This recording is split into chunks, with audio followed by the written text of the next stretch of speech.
ನಮಸ್ಕಾರ. ತಮಗೆಲ್ಲರಿಗೂ ಮತ್ತೊಮ್ಮೆ ಸುಲಭ ಸಂಸ್ಕೃತ ಸಂಭಾಷಣ ವಿಡಿಯೋ ಭಾಗ 2ಕ್ಕೆ ಸ್ವಾಗತ.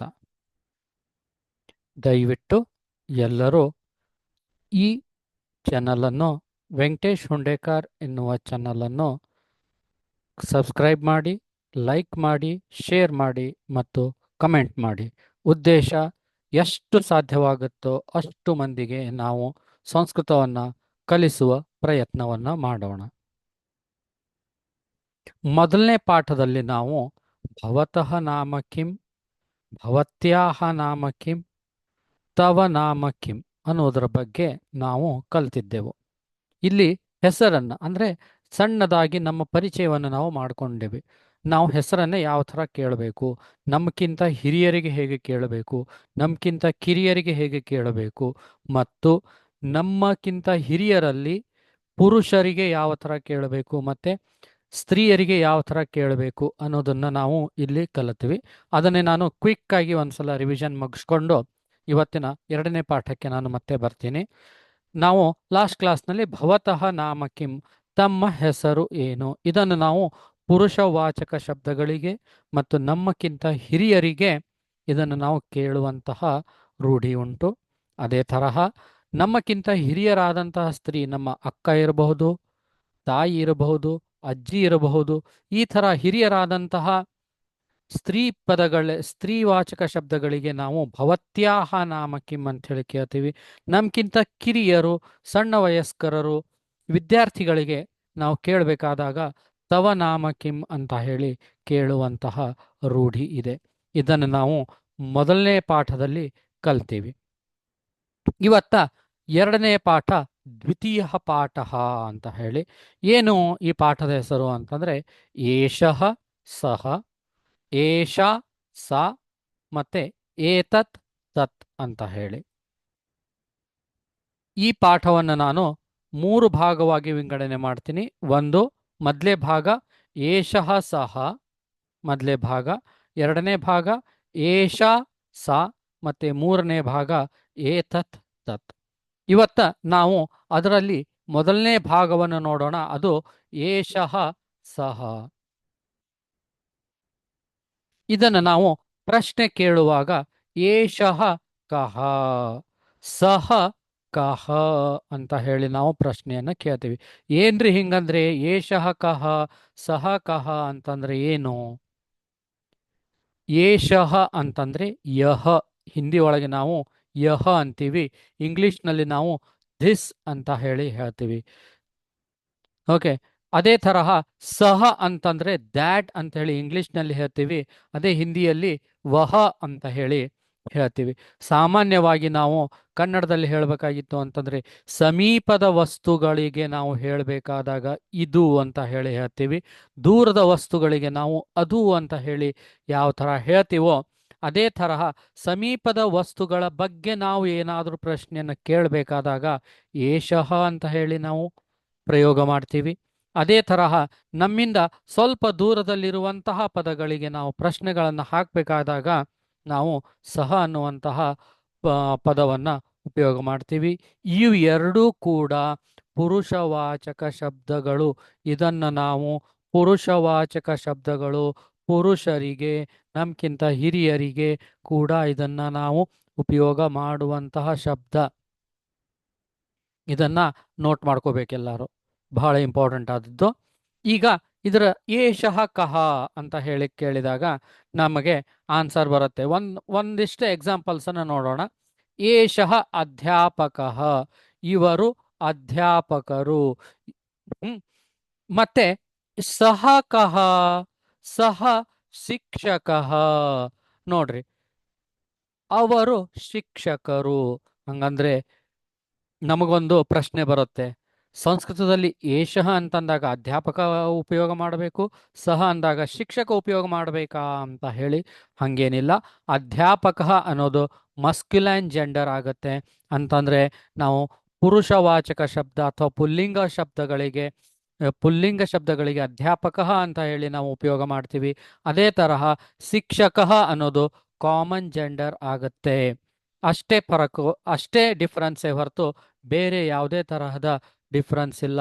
ಏಷಃ ಶಿಕ್ಷಕ ಅಂತಂದ್ರೂ ಬರುತ್ತೆ, ಸಹ ಅಧ್ಯಾಪಕ ಅಂತಂದ್ರೂ ಬರುತ್ತೆ.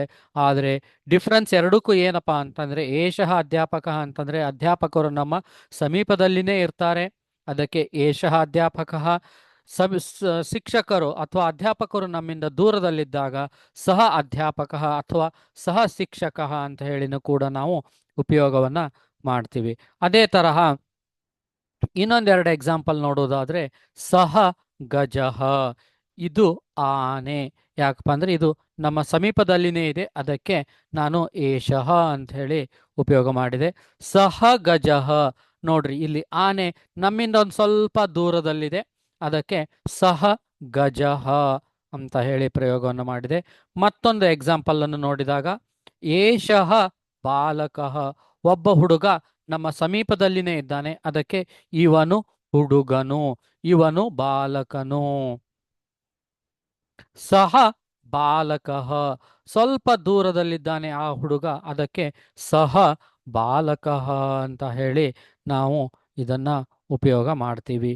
ಈ ಏಷಃ ಮತ್ತೆ ಸಹ ಅನ್ನೋದನ್ನ ನಾವು ಪುರುಷವಾಚಕ ಶಬ್ದಗಳಿಗೆ ಮಾತ್ರ ಉಪಯೋಗ ಮಾಡಬೇಕು. ಇದನ್ನು ನಾನು ಮೇಲಿಂದ ಮೇಲೆ ಹೇಳ್ತಾ ಇದ್ದೇನೆ, ಯಾಕಪ್ಪ ಅಂದರೆ ಬಹಳ ಇಂಪಾರ್ಟೆಂಟು.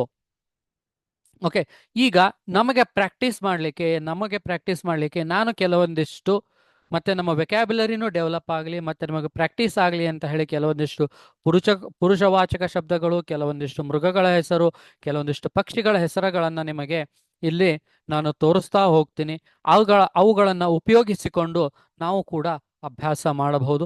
ನಿಮಗೆ ಒಂದೆರಡು ಎಕ್ಸಾಂಪಲನ್ನು ನಾನು ನಿಮಗೆ ತಿಳಿಸ್ತೀನಿ.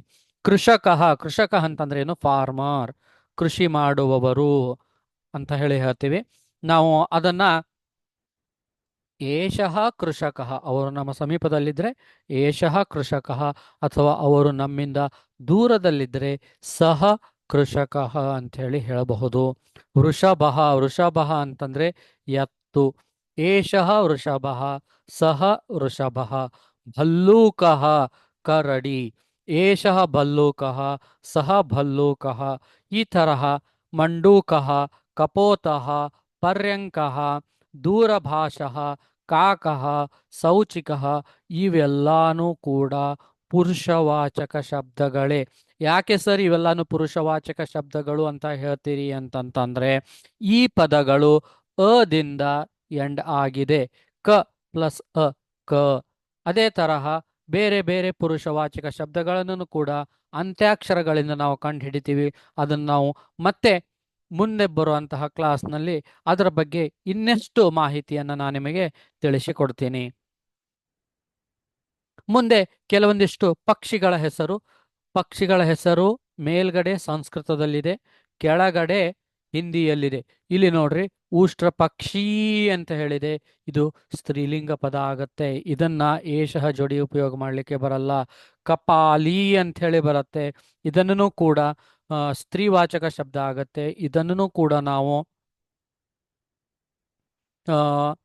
ಏಷಃ ಅಥವಾ ಸಹ ಜೋಡಿ ಉಪಯೋಗ ಮಾಡಲಿಕ್ಕೆ ಬರಲ್ಲ.